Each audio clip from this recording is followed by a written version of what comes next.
Kontestasi politik jelang pemilu 2004 khususnya pencapresan mulai panas. Persaingan internal di PDI Perjuangan mengemuka setelah Dewan Kolonel yang dibesut para loyalis Puan Maharani di DPR mendapat tandingan Dewan Kopral yang digagas oleh loyalis Ganjar Pranowo GP Mania.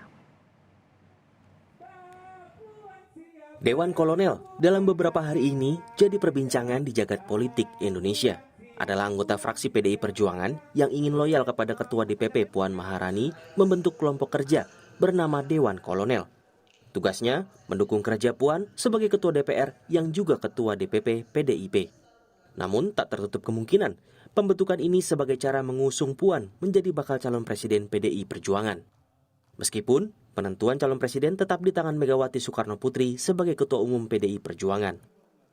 Kita yang yang sering berkumpul nih ya menjadi bikin nama tadi istilahnya itu ya nama-namaan tidak secara formal itu ya Dewan Kolonel. Kemudian kami bicara tentang ya Mbak Puan sebagai Ketua DPR dan kami anggap ya sangat mumpuni untuk dalam kontestasi presiden 2024 begitu. Lalu, apa tanggapan Puan Maharani? Ketua DPP PDI Perjuangan ini menilai Dewan Kolonel merupakan bentuk gotong royong menjalankan tugas partai.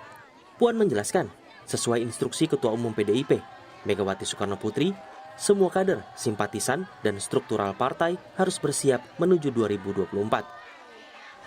Ya, itu kan aspirasi yang muncul dari internal. Jadi semuanya memang di internal harus bekerja, turun ke lapangan untuk bisa bertemu dengan masyarakat. Itu nggak apa-apa. Isinya siapa aja sih Bu Dewan Kolonel itu Bu? Ya nggak tahu. Pembentukan Dewan Kolonel kini mendapat tandingan dari Dewan Kopral. Inisiatornya adalah pendukung Gubernur Ganjar Pranowo sebagai calon presiden 2024. Immanuel Ebenezer, Ketua Relawan Ganjar Pranowo Mania yakin Dewan Kopral akan bekerja untuk memenangkan Ganjar Pranowo pada Pilpres 2024. Inisiasi Dewan Kolonel ini membuat kami tertantang untuk membentuk yang namanya Dewan Kopral. Kita tahu kan kalau Kopral itu punya loyalitas, punya totalitas. Ujung kemenangan sebuah pertarungan itu ada di para Kopral ini. Bahwa 2024 kami tertantang untuk memenangkan sebuah pertarungan di mana kami sebagai pendukung Mas Ganjar akan bertarung untuk memenangkan Mas Ganjar.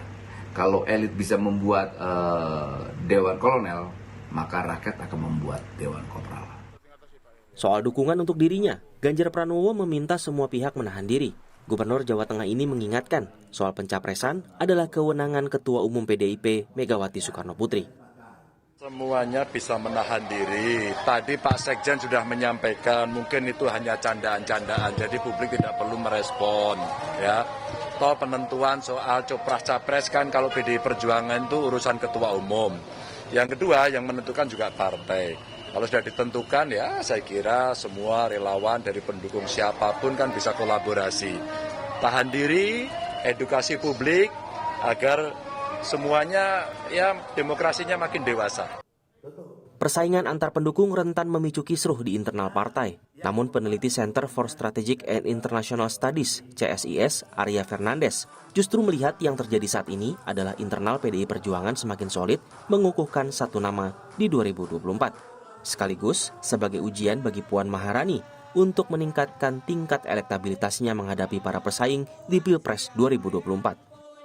Mengindikasikan bahwa memang kompetisi internal ini sudah dimulai ya, dan mungkin sudah mengeras ya. Situasi di mana masih cukup berat untuk menembus angka 10%, dan di saat yang sama beliau juga harus berkompetisi dengan nama-nama lain yang tingkat elektabilitasnya sudah di atas angka 15%, dan itu tentu waktu yang singkat sekali sampai akhir tahun ini untuk bisa menembus angka 10%.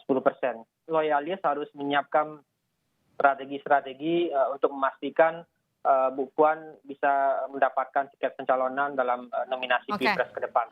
Meski sudah muncul di permukaan, Sekjen PDIP Hasto Kristianto menegaskan Dewan Kolonel pendukung Puan ataupun Dewan Kopral pendukung Ganjar Pranowo tidak diatur dalam ADART partai.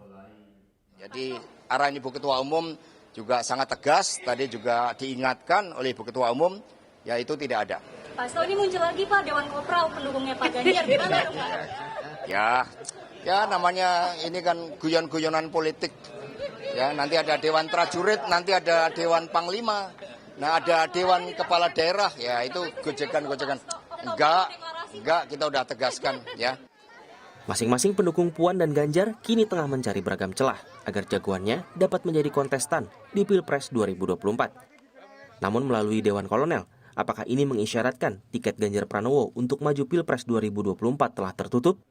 Tidak ada yang tahu, kecuali Megawati, sang Ketua Umum PDI Perjuangan. Tim Liputan, Kompas TV. Apakah munculnya Dewan Kolonel dan Dewan Kopral jadi tanda memanasnya kontestasi pencapresan 2024 antara Puan dan juga Ganjar?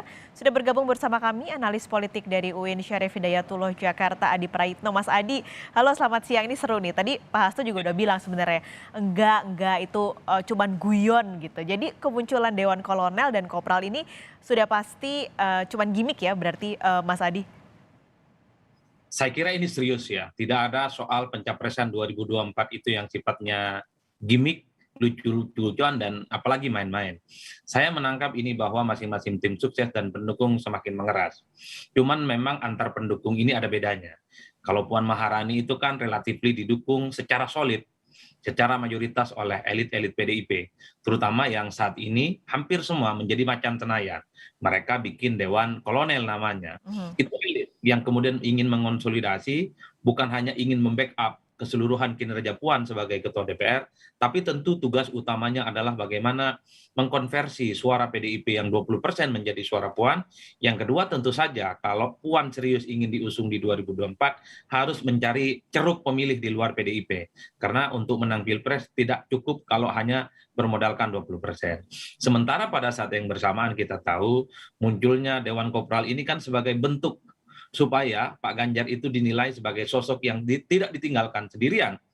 Kita tahu misalnya Ganjar memang terkesan dikucilkan oleh teman-teman partainya, bahkan dianggap sebagai sosok yang ngekos di partainya sendiri. Nah, Dewan Kopral ini sebenarnya ingin menegaskan bahwa Ganjar sekalipun akses di internal elit sampai saat ini tidak terlampau kelihatan signifikan, tapi ada ratusan jutaan bahkan relawan yang tersebar di berbagai tempat. Sebenarnya Dewan Kolonel ini ingin menegaskan bahwa yang dekat dengan rakyat, dekat dengan basis konstituen adalah Ganjar Pranowo yang memiliki popularitas dan elektabilitas di atas rata-rata. Bahkan berbagai survei Ganjar paling kuat.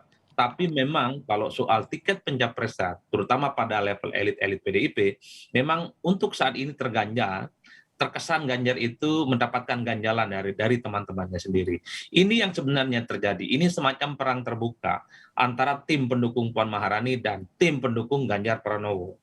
Cuman kalau Puan ini didukung oleh para elit PDIP, sementara pendukungnya Ganjar Pranowo dilakukan oleh kalangan-kalangan relawan yang katanya diklaim itu berjejaring di berbagai tempat. Ini tentu semacam alat pressure politik, dalam tanda kutip ya, pressure politik kepada Ketua Umum Megawati Soekarno Putri dalam menentukan kira-kira siapa the end of the day-nya nanti yang akan diusung sebagai kandidat capres di 2024. Karena kalau melihat secara umum misalnya, PDIP itu kan ingin menang hat-trick. Tentu saja yang akan dipilih sebagai kandidat capres adalah mereka yang sangat mungkin akan memenangkan kontestasi 5 tahunan itu. Bukan hanya sekedar mengusung kandidat calon, tapi misalnya gelap gulita kalau soal prospek kemenangannya. Saya kira itu catatan saya.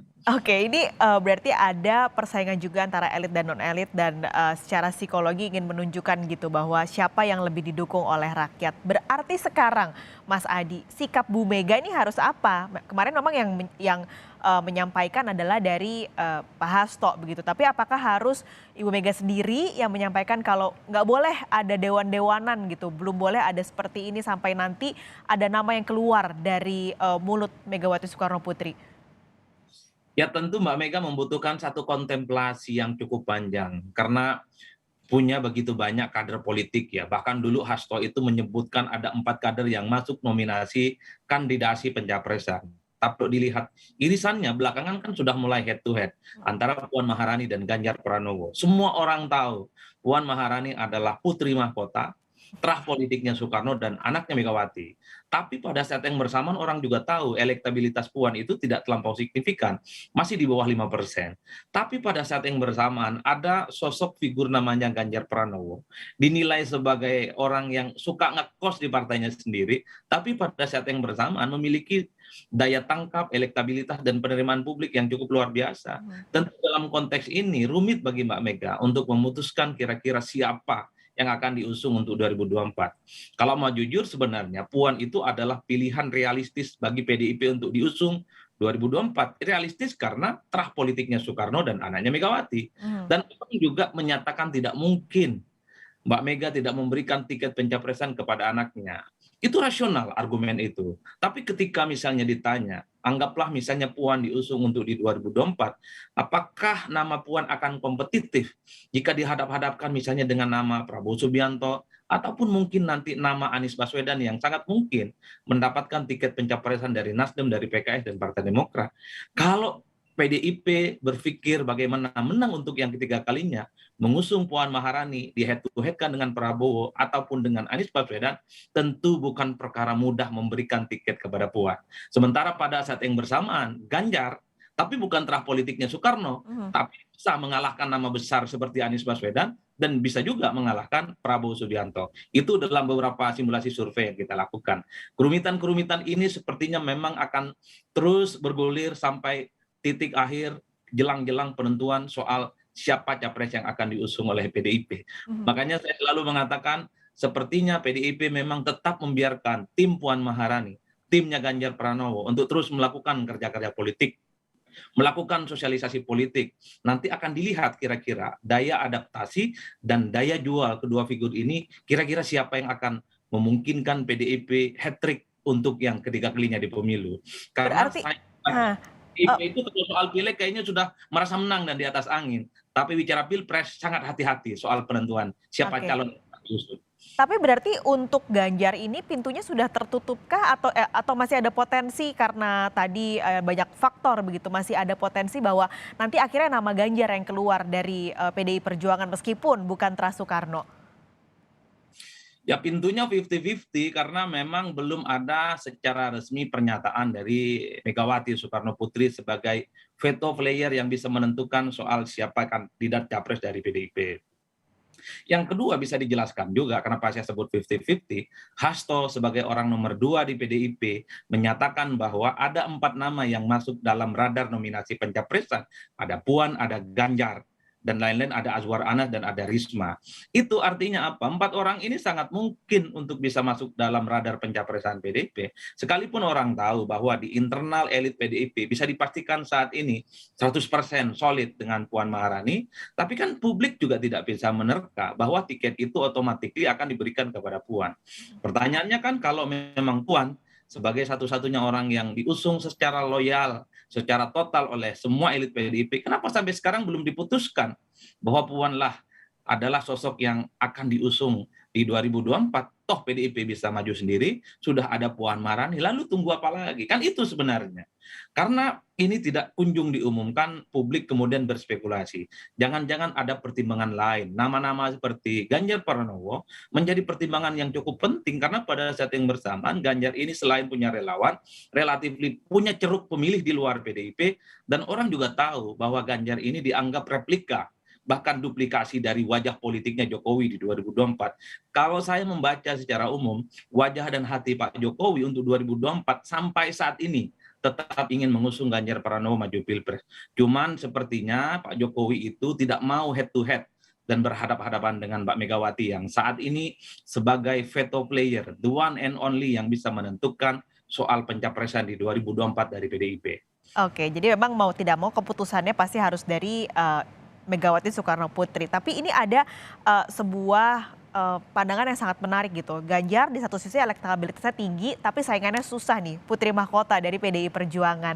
Apakah mungkin Mas Adi nantinya Ganjar bisa diusung di parpol lain untuk kontestasi di 2024? Godaan Ganjar maju dari partai politik yang lain cukup luar biasa. Nasdem secara terbuka memasukkan nama Ganjar bisa diusung dengan catatan Ganjar secara terbuka harus menyatakan keluar dari PDIP. Di situ sudah ada perahu politiknya, namanya Nasdem. Cuman kan problemnya, Ganjar juga berhitung. Keluar dari PDIP bukan perkara mudah, karena hampir 30-40% basis pemilih Ganjar adalah dari kalangan PDIP. Yang kedua, dalam sejarahnya, banyak politisi-politisi yang keluar dari PDIP itu juga tidak terjadi apa-apa. Artinya tidak bersinar seperti biasanya. Artinya Ganjar memahami pada posisinya saat ini sebagai gubernur 2 periode, sebelumnya sebagai anggota dewan, itu tidak terlepas dari bajunya yang berwarna merah. Tentu Ganjar tidak mau berspekulasi. Kalau bajunya tiba-tiba biru atau tiba-tiba kuning, belum tentu aura kebintangannya tetap moncer seperti sekarang. Jadi kalau dilihat rata-rata elektabilitas dan popularitas Ganjar saat ini, itu kan tidak lebih dari sekedar satu, Ganjar adalah kader partai merah, partai banteng gitu ya, PDIP, yang memang hampir semua basis pemilihnya cenderung ingin Ganjar maju, tapi pada saat yang bersamaan Ganjar mampu menyedot ceruk pemilih di luar PDIP yang kemudian membuat Ganjar dalam berbagai survei jauh lebih diunggulkan ketimbang nama-nama yang lainnya. Tapi salah satu kelemahan Ganjar Pranowo saat ini adalah melakukan penetrasi ke elit-elit PDIP yang memang kelihatan solid mendukung Puan Maharani. Wallahu a'lam bishawab. Saya nggak tahu persis kira-kira ke depan apakah tembok tebal yang terjadi pada elit-elit PDIP terhadap Ganjar Pranowo ini akan mencair dan meleleh seiring dengan perkembangan situasi politik yang bersamaan. Dan tentu juga mungkin ke depan Mbak Puan yang saat ini elektabilitasnya masih tidak signifikan, siapa tahu dalam rentang waktu setahun mungkin naik bisa 5%, 6%, mungkin juga bisa lewat 10%. Itu kan tinggal nunggu waktu. Bagaimana ini adalah akan ditentukan pada detik-detik akhir siapa yang kira-kira akan layak untuk diusung di Pilpres. Tentu akan dinantikan bersama ini nanti bagaimana ke depannya dari PDI Perjuangan, karena sebentar lagi sebenarnya 2024 ini tidak terasa nanti dalam sekejap mata sudah 2024 saja. Terima kasih Mas Adi sudah bergabung siang ini di Kompas Siang. Sehat selalu Mas Adi.